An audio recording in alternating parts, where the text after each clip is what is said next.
House to Home, presented by Remax Diamond Realty.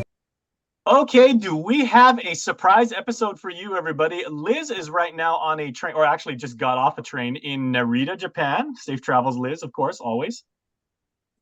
And Gina has a wonderful red background. Is that your normal workspace, Gina?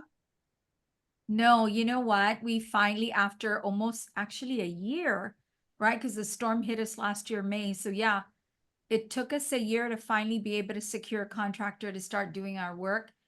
And so, we have Liz did her office a little different. I did mine a little different. So It's always time to remodel.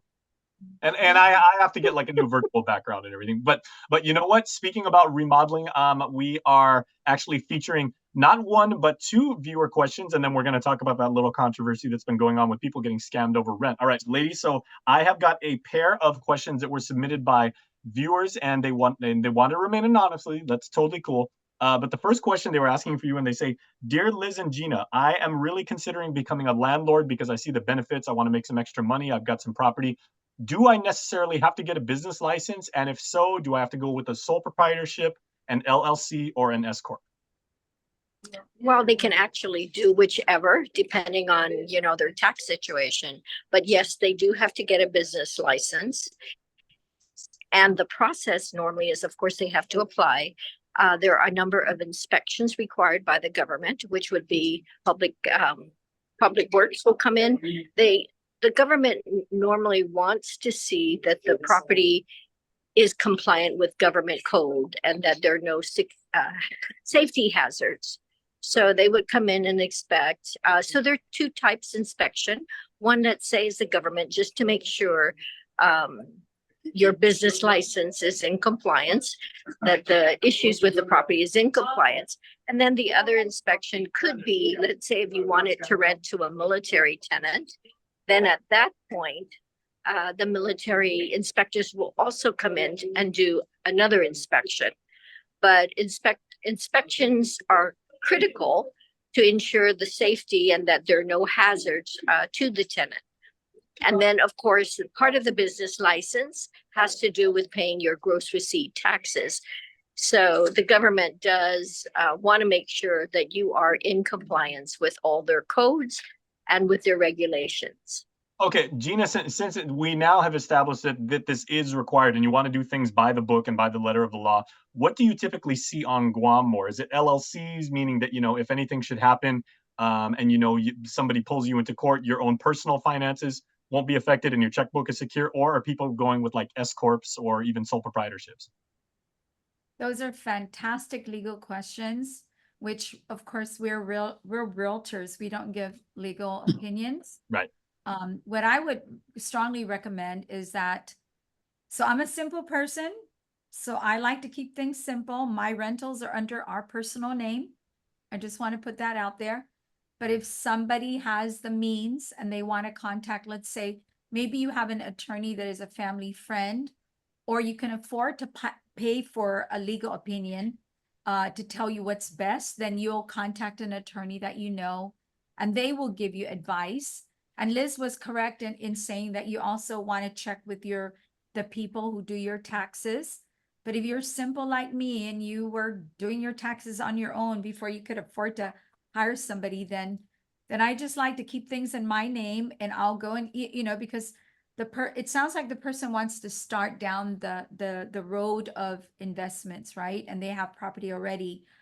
I would suggest they keep it simple. Go to revenue and tax, start the process to get your business license, find a tenant and see how that feels, because you are going to make money, but being a landlord, it has its risks and it has its consequences. It isn't just about making money.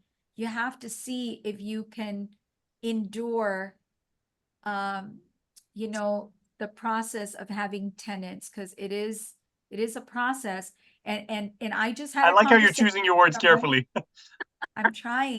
It's a grind. I mean, and as we talk about on this show, it is relationship building.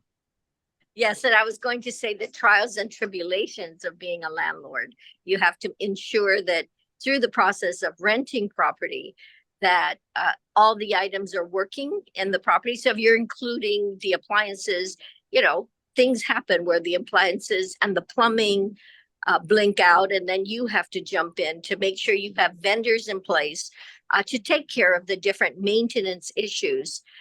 We have had problems where landlords are either off island and may not have vendors readily available. So those are things that you have to keep in mind. You have to have vendors readily available to handle the trials and tribulations of maintenance issues with your rental property. Okay, I'm going to add like a little addendum to this because I want to tag on to this person's question. What if you get into a subletting type of arrangement and everything like that? Do you, as the primary tenant, then have to have a business license, or because that can get kind of tricky, right? If you're the owner, Yeah. well, if you're the owner and you're gonna allow your tenants to do subleasing, that is up to you as the owner.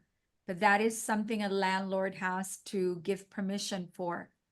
And you know, Jace, I just want to say, I promote the idea of investment, you know, or turning your property into an investment, making money on it, because like for instance, if you have land, there's nothing on there, you're just paying taxes for nothing. And I really support and I encourage the idea of doing, you know, turning it into an investment of some sorts. But I always caution people. I typically hear from my friends and my family and my colleagues twice when they're looking into buying an investment property, because now they want investments, they want to make money. I can appreciate that. Then the next time I hear from them is, I got to sell my rental properties. I can't take it anymore. It's driving me crazy. I can't deal with tenants. You know, so I always tell people, make sure you have the stomach for it, because if you don't have the right attitude and you're going into becoming a landlord, you have to have the right attitude. Love your tenants. So every time they call you, you're excited to hear from them. There you go. Relationship building once again. Yes, and it's either that if they don't want to handle the tenant, they can always get a property manager to take care of the property. And also the other item to keep in mind is there are costs associated with maintenance. And we usually tell landlords reserve 20 to 30% from your rental proceeds to cover the expenses for maintenance on the property. Okay, so interestingly enough, we're talking, ladies, now about leases, because our second question again comes from another anonymous viewer, and they're actually asking, Liz and Gina, can you please explain the concept of land leases? I've seen that these are a little bit more affordable. They may be like somehow strategic and everything, but I'm kind of concerned because once the land lease is up, who owns the property and will my rent go up? You mean leasehold properties? Is that what you're asking about? Leasehold or renting land? Or a land, like basically renting renting a condo or renting an apartment on, I guess, does the landlord actually own the land that the building's on? Yeah, leasehold property. Okay. So I'll make it really simple. I said I'm a simple person. So leasehold property is, for instance, I rented the land from you, Jason, and we either negotiated, I mean, whatever amount of period, you know, it could have been 25 years, 50 years, 99 years. Most of the leasehold properties that we see started off as 99-year leases. So I rented it from you for 99 years back in the day. And then I built something on that property. And typically condos were built on these lots. So the condo was built, and then I took that condo and I sold it off one by one. So now there are many owners in that condo building, and they're all paying for the land lease that runs with the property. And that's basically what we refer to as leasehold. Right, Liz? That's correct. And the thing with that, Jace, is so if let's say there's 30 more years left on that leasehold and you own a condo on it, and let's say the 30 years up, there are two situations. One, the property reverts back to the original landowner. So even if you owned the condo, the land does not belong to you, which means at the end of that 30-year period, everything reverts back to the original landowner. And then sometimes HOA, homeowners association, will try to purchase the fee simple from the original owner. But again, that's for another story. But I think the bottom line is after that 30-year period, it reverts back. Again, emphasize that it reverts back to the original landowner, which means all the people occupying that condo will have to walk away. But these are items that are disclosed to every buyer that this is leasehold property. These are the terms and conditions associated with leasehold property. So unless the HOA purchases it and makes it fee simple, again, it goes back to the original landowner. Even the banks will not loan if you are purchasing a condo in that situation, if it's less than a 20-year remaining period. Okay, and again, how frequent do we see this in with the Guam market, Gina? Most of the condos down in Tumon are sitting on leasehold. Okay. A very limited number of fee simple, so non-lease land. Very limited number. Most are, because if you take a look at those structures right down in Tumon, you're going to see that they were built most within a certain period of time here on the island. At that point in time, the island was, we were booming. The Japan market was booming. And so what was happening during that period, it was cheaper to rent the land and build condominiums on it than it was to buy the land. So a lot of developers rented the land, built the condos, and sold off the condos. So you can see development kind of took place around the same period. And most of them, a majority of the Tumon properties are leasehold lots. Okay. Yeah, I like Salvatore's Terrace is an example. I own a unit there. My mom owns a unit there. My sister owns a unit there, and we're leasing them out. But the leasehold period is about 50 to 60 years remaining. So we're good to go. I mean, to continue to utilize that property as investment. But again, it is leasehold. And after that period expires, then the property reverts back to the original landowner. Okay. Very good to know. Okay, really interesting. Okay, and now we should touch on something because we had a story on our newscast, and I know, ladies, you really wanted to talk about this, but that very, very unfortunate thing happened to that travel nurse. Someone who has come to Guam to help with the healthcare industry, to help take care of people, and she got scammed for a evidently bogus rental listing. She went to the FBI, and the FBI was helping her out. But she actually shared her story with us, and she said, please don't get duped as I did. And she's trying to basically recover her investment right now. Again, I'll ask the question in terms of frequency. Hopefully, this is an isolated case. I hope this doesn't happen too much, right? It has happened, Jason. I even had a situation where my own personal property, a house that I had listed for rent, and a person called me and said, "Hey, I just spoke to the owner of this property and I want to rent it. This is," and of course, they always offer something way below the market value. And then I said, "I'm sorry." And she said that particular person even sent her the passport, sent their name, that they were missionaries from the States. And I told her, "I'm sorry, that is my property. And the people who claim they're the owners are not the owners." So it has happened. And it seems to be advertised on Craigslist and also Facebook. So things like this do happen. We just warn the public out there, do not fall for it. Contact a realtor just to make sure it is a valid property that is on the market and that the price that they're advertising is correct, and contact a realtor. Gina, you kind of have like a simple rule to abide by, like, so people can avoid getting duped, right? Honestly, the saying that if it's too good to be true, it's probably not. And what Liz is saying is contact a realtor. If and maybe some realtors aren't, what's in it for them, right? All you're trying to do is verify information. Shoots, contact us. Contact us. Let us know that you found a property online and it looks really good and you're interested in renting it or purchasing it, whatever the case might be. We can actually research it for you and tell you if we believe it's legit or not.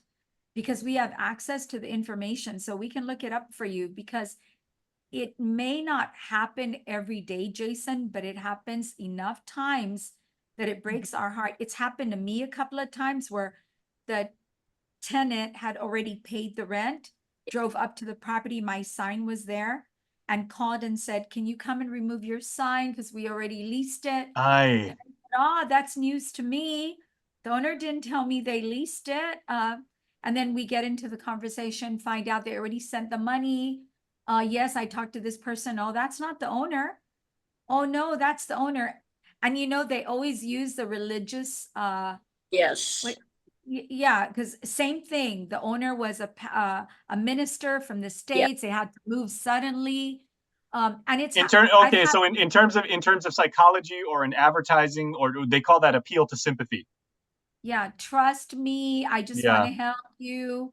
Send me the money. But here's the deal. You know what? If you believe you're working directly with an owner and you contact me and Liz, we can look those property up and tell you if it's legit or not. Because we'd rather give you a little bit of our time and save you money than have you lose money, because every dime you lose is hard earned. We understand that. Hey, Jason, the other thing we want to warn the public about is the scams that you've won the publishing clearinghouse monies, and that we're sending it to you. But Ed McMahon's not going to show up at your door in Legal and Terrace with like the big check, right? No, and we, by the way, we've had people who send money so that processing. It's terrible. It's heartbreaking that they've sent these monies. We've had people saying, we're ready to buy this house, we're expecting X amount. We liquidated one property and we're sending it to them so that they could expedite the processing. Please don't fall for any of those scams. It's unfortunate. Our people have fallen for it, and there's nothing you can do at that point. So can't help them, but don't fall for those scams. Okay, so maybe just as a shortcut, everybody, it's a real simple rule, as Gina and Liz both said. If it sounds too good to be true, it probably is. So at that point, I mean, yeah, it's got you all excited, you've got your heart set on it and everything like that. Contact the professionals, make sure that they can validate it. And if they say, in fact, it does look to be bogus, then you can contact the authorities, and specifically the FBI. That's right. They definitely want to know about that, because you can believe that they're trying to crack down on this. That's correct. But don't send anybody any money or give them access to your accounts so they can wire the money to you. It's a scam. Yeah, see, it's not just about hooking you up with good deals on the show. We also want to take care of you, everybody, because we want to make sure that Guam is not just a place where the real estate market is good, but that we have happy tenants and landowners and landlords and everybody. Absolutely. That's right. Happy realtor, happy market. That's correct. All right. Absolutely. Thanks so much, ladies. All right. We'll see you guys soon. House to Home, presented by RE/MAX Diamond Realty.